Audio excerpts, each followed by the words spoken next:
مكملات البروبيوتيك هل هي مفيدة فعلا ولا مجرد ترند؟ كل ما تتكلمي وتقولي ان بطنك تعباكي يطلع لك حد يقول لك خدي بروبيوتيك، هو ده الحل.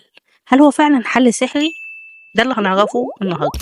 صاحبتي زي ناس كتير سمعت عنه، عجبتها الفكرة، راحت اشتريته وجابت نوع غالي واستنت السحر يحصل، ولكن مفيش أي سحر حصل.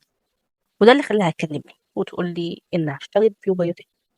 هو فين السحر؟ وصدمتها وقلت لها إنه مجرد أداة علشان تساعد مش أكتر، وإن هو لازم يتوظف صح، وإن هو ليه كذا نوع وكل نوع بيعمل حاجة معينة، ولازم يكون النوع ده مناسب لحالتك أساسا. وقبل كل ده لازم تكوني انت أصلا بتحطي في أكلك وفي حياتك بروبيوتيك طبيعي، لأنه ببساطة مش هيعوض اللي مش موجود عندك، ومش هيديكي أي نتيجة فورية، وانت أصلا البكتيريا النافعة عندك متدمرة. ف طيب ده نستخدمه إمتى أو نستخدمه ليه؟ هاقول لِك أنتِ بتستخدميه في حالة إن أنتِ مثلًا خدتِ كورس مضاد حيوي وكان الكورس ده قوي جدًا، فعايزة تساعدي وتلملمي ما تم تدميره، تمام؟